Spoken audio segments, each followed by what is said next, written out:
ಚೆನ್ನಾಗಿದೆ sir. Family sentiment, family ಅಂದರೆ ಒಂದು ಹೆಣ್ಣು ಸಂಸಾರಕ್ಕೋಸ್ಕರ ಏನು ಬೇಕಾದ್ರೂ ಮಾಡೋಕ್ಕೆ ರೆಡಿ ಇರ್ತಾರೆ ಅಂತ ತೋರಿಸಿದ್ದಾರೆ. ತುಂಬ ಚೆನ್ನಾಗಿದೆ ಮೂವಿ, ನೋಡ್ಬೋದು. ಮೂವಿಲಿ ಅದೇ ನಾನು ಫೈಟ್ ಇರುತ್ತೆ ಅಂತ ಬಂದಿದ್ದೆ, ಫೈಟ್ ಒಂದು ಇರಲಿಲ್ಲ. ತುಂಬ ಚೆನ್ನಾಗಿದೆ ಮೂವಿ ಎಲ್ಲ. ಓಕೆ, ನೋಡ್ಬೋದು. ತುಂಬ ಚೆನ್ನಾಗಿದೆ ಸರ್. ಒಂದು ಫ್ಯಾಮಿಲಿಗೋಸ್ಕರ ಒಂದು ಏನು ಮಾಡ್ತಾರೆ ಅನ್ನೋದು ಎಲ್ಲ ತುಂಬ ಚೆನ್ನಾಗಿದೆ, ನೋಡ್ಬೋದು. ಮೀಡಿಯಂ ಆ್ಯಕ್ಟಿಂಗ್ ತುಂಬಾ ಚೆನ್ನಾಗಿದೆ, ತುಂಬಾ ಆ್ಯಕ್ಟಿಂಗ್ ತುಂಬ ಎಮೋಷನಲ್ ಇದೆ. ಬಟ್ ರಿಯಲಿ ತುಂಬಾ ಅವ್ರು ಒಂದು ಕ್ಯಾರೆಕ್ಟ್ ಮಾಡ್ತಾರೆ ಮಕ್ಕಳು ಥರ, ಅದರಿಂದ ತುಂಬಾ ಬಂದು ಆ ಥರ ಒಂದು ರಿಯಲಿ ತುಂಬಾ ನನಗೆ ಅದೊಂದು ಕ್ಯಾರೆಕ್ಟ್ ತುಂಬ ಮೆಸೇಜ್ಗಳಿದೆ. ತುಂಬ ಅದು ನಾವು ಹೇಳ್ಕೊಳ್ಕೊಬಾರ್ದು, ಬಟ್ ನೋಡಿದ ಮೇಲೆ ಗೊತ್ತಾಗುತ್ತೆ ಪ್ರೇಕ್ಷಕರಿಗೆ. ಮೂವಿಲಿ ಒಳ್ಳೆ ಮೆಸೇಜ್ ಇದೆ. ಫ್ಯಾಮಿಲಿ ಬಂದು ಕೂತ್ಕೊಂಡು ನೋಡುವಂಥ ಮೂವಿನೇ. ಮಕ್ಕಳನ್ನ ಹೇಗೆ ಸಾಕಬೇಕು ಅನ್ನೋವಂಥದ್ದು, ಈ ಗ್ಯಾಮ್ಲಿಂಗಿಂದ ಹೇಗೆ ಅವಾಯ್ಡ್ ಆಗಬೇಕು ಅನ್ನೋದು, ಡ್ರಿಂಕ್ಸಿಂದ ಮನೆಯಲ್ಲಿ ಸಂಸಾರ ಹೇಗೆ ನಡೆಸ್ಬೇಕು ಅನ್ನೋದನ್ನ ತೋರಿಸ್ಕೊಟ್ಟಿದ್ದಾರೆ. ಚೆನ್ನಾಗಿದೆ ಸರ್. ಏನು ಇಷ್ಟ ಆಯಿತು? ಇದು ಇಷ್ಟ ಅನ್ನೋದಲ್ಲ, ಎಲ್ಲ ಒಂದು ಚೆನ್ನಾಗಿದೆ. ಸ್ಟೋರಿ ಆಗಲಿ ಇನ್ನೊಂದಾಗಲಿ, ಈ ಏನು ಹೆಂಡತಿ ಮಕ್ಕಳನ್ನ ಬಿಟ್ಟು ಎಲ್ಲ ಬರೀ ಇದನ್ನೇ ಮಾಡ್ಕೊಂಡು ಕೂತ್ಕೊಂತಾರಲ್ಲ, ಅವ್ರಿಗೆಲ್ಲ ಒಂದು ಒಳ್ಳೆ ಪಾಠ ಇದೆ. ಕಮಲ್ ಶ್ರೀದೇವಿ ಸಿನಿಮಾ ಕಮಲ್ ಮಾಡ್ತಾ ಇದೆ. ಕಂಟೆಂಟ್ ಒಂದು ಸಮಾಜದಲ್ಲಿ ಒಂದು ಹೆಣ್ಣಿಗೆ ಯಾವ ರೀತಿ ನಾವು ಮರ್ಯಾದೆ ಕೊಡಬೇಕು, ಒಂದು ಹೆಣ್ಣು ತನಗೆ ಪ್ರಾಬ್ಲಮ್ ಆದಾಗ ಯಾವುದು ಮಟ್ಟಕ್ಕೆ ಬೇಕಾದರೂ ಹೋಗುತ್ತೆ ಅಂತ ನಮ್ಮ ಡೈರೆಕ್ಟರ್ ಅಚ್ಚುಕಟ್ಟಾಗಿ ತೋರಿಸಿದ್ದಾರೆ. ಎಲ್ಲೋ 100-200 ಎಲ್ಲೋ ಖರ್ಚು ಮಾಡ್ತಾರೆ, ಬಟ್ ಥಿಯೇಟ್ರಿಗೆ ಬಂದು ಸಿನಿಮಾ ನೋಡಿ ಒಂದು ಒಳ್ಳೆ ಫೀಲ್ ಕೊಡುತ್ತೆ. ಫೀಲ್ಕಿನ್ನ ಒಂದು ಕ್ರೈಮ್, ಕಾಮಿಡಿ, ಥ್ರಿಲ್ಲಿಂಗ್ ಎಲ್ಲನೂ ಇದೆ, ಸಸ್ಪೆನ್ಸ್.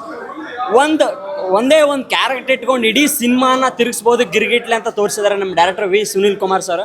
ಕನ್ನಡ ಅಭಿಮಾನಿಗಳಿಗೆ, ಕನ್ನಡ ಪ್ರೇಕ್ಷಕರಿಗೆ ಮುಖ ನೋಡಿ ಮನೆ ಹಾಕಬೇಡಿ. ಒಳ್ಳೆ ಸಿನಿಮಾಗಳು ಬರ್ತಾ ಇದೆ, ಒಳ್ಳೊಳ್ಳೆ ಹೊಸಬ್ರು ಬರ್ತಾ ಇದ್ದಾರೆ, ಒಳ್ಳೊಳ್ಳೆ ಕಲಾವಿದರು ಬರ್ತಾ ಇದ್ದಾರೆ. ಸ್ಕ್ರಿಪ್ಟ್ ಚೆನ್ನಾಗಿದೆ, ಅದ್ರ ಮೆಸೇಜ್ ಚೆನ್ನಾಗಿದೆ, ಸ್ಟೋರಿ ಟೆಲ್ಲಿಂಗು, ಆಮೇಲೆ ಆ ಮೆಸೇಜು ಸಖತ್ತಾಗಿದೆ. ಮುಖ ನೋಡಿ ಮನೆ ಹಾಕಬೇಡಿ. ಯಾರೋ ದೊಡ್ಡ ಸ್ಟಾರ್ ಬಂದಿದ್ದಾರೆ ಅಂತ ಅವ್ರ ಮೂವಿನೇ ನೋಡೋದಲ್ಲ. ಚಿಕ್ಕ ಸ್ಟಾರು, ಚಿಕ್ಕವರು ಯಾರು ಕಷ್ಟಪಟ್ಟು ಮಾಡಿರ್ತಾರೆ ಮೂವಿಗಳನ್ನ, ಅವ್ರದ್ದು ಮೂವಿಗಳು ನೋಡಿ.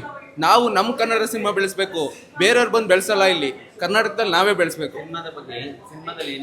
ಸರ್, ಸಿನಿಮಾದಲ್ಲಿ ಏನು ಅಂದರೆ ಒಂದು ಹೆಣ್ಣು ಹುಡುಗಿ ಬಗ್ಗೆ ಚೆನ್ನಾಗಿ ತೋರಿಸಿದ್ದಾರೆ. ಏಕೆಂದರೆ ಒಂದು ಹೆಣ್ಣು ಹುಡುಗಿ ಜವಾಬ್ದಾರಿ ತೊಗೊಂಡ್ರೆ ಹೇಗೆ ನಿಭಾಯಿಸ್ತಾಳೆ ಅನ್ನೋದೊಂದು ತೋರಿಸಿದ್ದಾರೆ. ಇನ್ನೊಂದೇನು ಅಂದರೆ ಅದೇ ಹೆಣ್ಣು ಹುಡುಗಿ ಗಂಡ ನಾವು ಆಗಿರ್ಬೋದು, ಇಲ್ಲ ಬೇರೆಯವರಾಗಿರ್ಬೋದು, ದಾರಿ ತಪ್ಪಿದರೆ ನಾವು ಏನಾರ ನಮ್ಮ ಫ್ಯಾಮಿಲಿ ನೋಡ್ಕೊಳ್ಳೇ ಹೋದರೆ ನಮ್ಮ ಜೀವನ, ನಮ್ಮ ಬದುಕು ಹೇಗೆ ಬೀದಿ ಬೀಳುತ್ತೆ ಅದನ್ನು ತೋರಿಸಿದ್ದಾರೆ. ಮತ್ತು ಸಸ್ಪೆನ್ಸ್ ಸೂಪರ್ ಆಗಿದೆ. ಕಾಮಿಡಿ ಆಗಿರ್ಬೋದು, ಸಸ್ಪೆನ್ಸ್ ಆಗಿರ್ಬೋದು, ಕ್ರೈಮ್ ಆಗಿರ್ಬೋದು, ತುಂಬ ಅಲ್ಟಿಮೇಟ್ ಆಗಿ ತೋರಿಸಿದ್ದಾರೆ. ಒಳ್ಳೆ ಫೀಲಿಂಗ್ ಇದೆ. ಕ್ಲೈಮ್ಯಾಕ್ಸಿನಂತೂ ಅಲ್ಟಿಮೇಟ್ ಆಗಿದೆ. ಎಲ್ಲರೂ ಬಂದು ಕನ್ನಡ ಪ್ರೇಕ್ಷಕರು ಕನ್ನಡ ಚಲನಚಿತ್ರದಲ್ಲಿ ನೋಡಬೇಕು. ಸಿನಿಮಾ ತುಂಬ ಚೆನ್ನಾಗಿದೆ. ಎಲ್ಲ ಹೆಣ್ಮಕ್ಳು ನೋಡಲೇಬೇಕಾದಂಥ ಸಿನಿಮಾ ಇದು.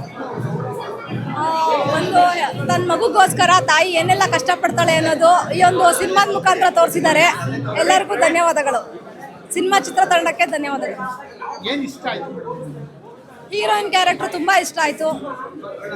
ಸೊ ಗಂಡಸರು ಹೆಣ್ಮಕ್ಳಿಗೆ ಎಷ್ಟು ಶೋಷಣೆಯನ್ನು ಕೊಡ್ತಾ ಇದ್ದಾರೆ, ಈಗಿನ ಹೆಣ್ಮಕ್ಳು ತನ್ನ ಮಕ್ಕಳನ್ನು ಸಾಕೋದಕ್ಕೋಸ್ಕರ ಏನೆಲ್ಲ ಕಷ್ಟಪಡ್ತಾ ಇದ್ದಾರೆ ಅನ್ನೋದನ್ನ ಈ ಒಂದು ಚಿತ್ರದ ಮುಖಾಂತರ ತೋರಿಸಿದ್ದಾರೆ.